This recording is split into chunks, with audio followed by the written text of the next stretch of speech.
The Japanese High Command believed they had engineered the perfect trap.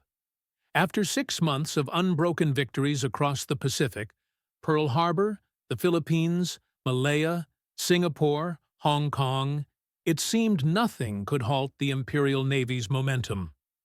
The world watched in awe and dread as Japanese forces carved a sphere of conquest that stretched thousands of miles in every direction. Their fleet, built around the most powerful carriers on Earth, appeared unstoppable. But in early June 1942, in the middle of a vast, empty ocean, that illusion crumbled. This is the story of how Admiral Chester William Nimitz, a calm and soft-spoken Texan with steel nerves and unshakable clarity, transformed a near-hopeless situation into one of the most decisive victories in naval history. A victory that did not merely halt Japan's advance, but reversed the course of the entire Pacific War. It is the account of how American codebreakers, brave pilots, and a commander willing to risk everything turned a lonely atoll called Midway into the graveyard of the Japanese carrier fleet. Chester Nimitz was 56 years old when destiny placed the weight of the Pacific War on his shoulders. Born in 1885 in Fredericksburg, Texas, he had once considered becoming a cowboy like his grandfather. Instead, he chose the sea. U.S. Naval Academy class of 1905, submarine pioneer, master strategist, calm under pressure. A commander who believed in decentralized leadership and empowering the officers below him. His career had been shaped not by flamboyance, but by patience, discipline, and the ability to read complex situations with mathematical precision. On December 31, 1941, just 3 weeks after the devastation of Pearl Harbor, President Franklin Roosevelt appointed Nimitz Commander-in-Chief, Pacific Fleet. He accepted the post aboard the crippled USS Pennsylvania, surrounded by the wreckage of battleships still leaking oil into the harbor. The magnitude of the disaster was overwhelming. Most of America's battleships lay at the bottom. The Japanese Navy seemed invincible. Morale was shattered, and the enemy had captured or threatened nearly every strategic point across the Pacific. But Nimitz understood something that many did not. The era of the battleship was over. The future belonged to aircraft carriers. Japan had 4 top-tier carriers, Akagi, Kaga, Soryu, and Hiryu, each battle-tested, crewed by elite pilots who had trained for a decade. Their commander, Admiral Isoroku Yamamoto, was Japan's most brilliant strategist. He believed that by seizing Midway Island and destroying the remnants of the American fleet, he could force the United States into a negotiated peace. It was a bold plan, one he believed guaranteed victory. What he did not know was that American cryptanalysts in Pearl Harbor had broken much of Japan's naval code. The station was called Hypo, and its leader was Commander Joseph Rochefort, an eccentric genius who wore slippers, chain-smoked, and slept on a cot beside his decoding machines. For months, Rochefort's team had intercepted and analyzed thousands of encrypted messages from Japan's combined fleet. They worked endlessly, often around the clock, piecing together clues like detectives on the trail of a master criminal. By May 1942, they had deciphered something extraordinary. Japan was preparing a massive operation against a location referred to only as AF. Nimitz believed AF was Midway. Some of his senior officers doubted it. Rochefort insisted he was right.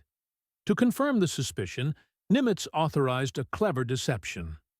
Midway sent an uncoded radio message claiming their water desalination plant had failed, that they were short of fresh water. A day later, Japanese intelligence transmitted a coded report that AF is short on water. The trap was sprung. The target was confirmed. Midway was the objective. Now the stakes were clear. If Midway fell, Hawaii would be threatened. If the remaining American carriers were sunk, the Pacific Fleet would be crippled beyond recovery. Nimitz had to make a decision that defied both logic and precedent. He would take the offensive. At Pearl Harbor, the only operational American carriers were the USS Enterprise and USS Hornet.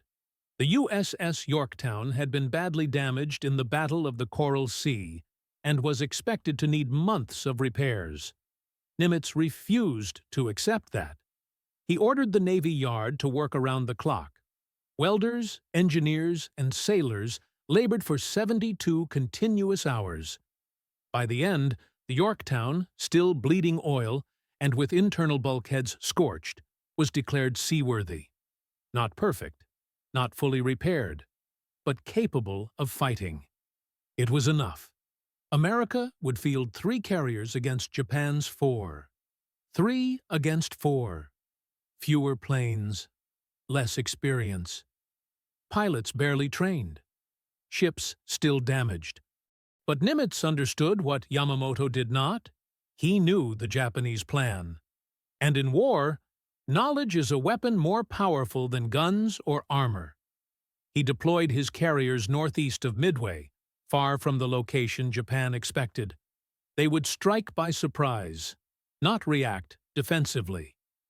Nimitz turned the Japanese plan upside down. The morning of June 4, 1942, began with the drone of incoming aircraft. Japanese bombers launched from their carriers hammered Midway's defenses. Marines fought back with a handful of anti-aircraft guns and outdated fighters. Many shot down in flames. But while Japanese pilots focused on the island, American reconnaissance planes had already spotted the enemy fleet. The race began. American land-based planes attacked first. B-26s, B-17s, obsolete torpedo planes, charging into impossible odds. Many never returned. Pilots who had never dropped torpedoes in combat flew into walls of Japanese Zero fighters. Entire squadrons were wiped out. But their sacrifice would shake history. Because their attacks, though utterly ineffective, forced the Japanese carriers into continuous evasive maneuvers. Forced them to keep fighters down at sea level.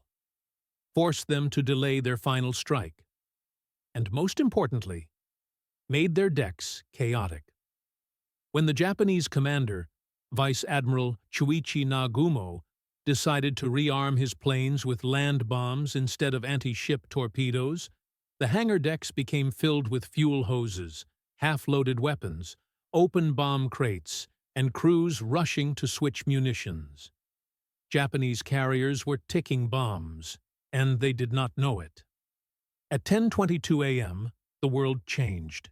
Dive bombers from the American carriers, SBD Dauntless aircraft piloted by young men barely out of college, arrived high above the Japanese fleet. They had almost abandoned their mission, low on fuel. Their fighter escort separated, many planes already lost to exhaustion and misnavigation. But at the perfect moment, a break in the clouds revealed the Japanese carriers below. Akagi, Kaga, Soryu, all with exposed decks, all with bombs and fuel scattered like kindling, all completely unaware of the danger above. It was as if fate itself had guided the dauntless pilots to the decisive moment. Captain Wade McCluskey, leader of the Enterprise dive bombers, pushed his stick forward and plunged his plane into a near-vertical dive. The sky filled with screaming engines. From 15,000 feet, the bombers dropped toward the carriers like arrows of fire. Japanese lookouts shouted warnings too late. Zeros scrambled but could not climb fast enough. At 10:24 a.m., American bombs turned the Pacific into an inferno. Kaga exploded first, its deck consumed in a massive wave of fire. Seconds later, Soryu erupted, flames ripping through its hangars. Then Akagi, the flagship of the entire Japanese strike force, was hit by a single bomb that ignited fuel lines across the ship, sealing its fate. In 5 minutes, The heart of Japan's naval air power was shattered. 3 carriers burning. Elite's pilots trapped or killed. Yamamoto's entire strategy collapsing before his eyes. But the battle was not over. The 4th Japanese carrier, Hiryu, launched 2 counterstrikes that hit the USS Yorktown with precision. Yorktown burned, tilted, and eventually went silent. Her crew fought fires with heroism, but the damage was devastating. Yet Yorktown's sacrifice was not in vain. Late that afternoon, American dive bombers found Hiryu. She, too, erupted in flames. By nightfall on June 4th, all 4 of Japan's frontline carriers were burning wrecks. The next morning, they sank beneath the waves. Japan had lost. 4 of its best carriers, more than 3,000 sailors, over 250 elite pilots, years of irreplaceable training. Its last opportunity for offensive expansion, America lost 307 men and the USS Yorktown. A terrible price, but nothing compared to what Japan suffered. Midway was not merely a victory, it was a turning point. A moment when the tide of the Pacific War abruptly shifted from Japanese dominance to American ascendancy. Admiral Nimitz's gamble had paid off with astonishing perfection. He had trusted his intelligence officers. He had trusted his captains. He had trusted young pilots who flew into odds that seemed hopeless. But more than anything, he had trusted the principle that defined his command philosophy. In war, the bold decision is often the safest. Yamamoto would later write that he had awakened a sleeping giant and filled him with terrible resolve. But it was Nimitz who ensured the giant struck back with precision and power. Winston Churchill later reflected that the Battle of Midway was the most stunning and decisive blow in naval history. He was right. For Nimitz, Midway was not a boastful triumph. He credited the pilots, the sailors, and the codebreakers. He praised luck, judgment, and sacrifice. He never claimed personal glory, but history remembers the truth.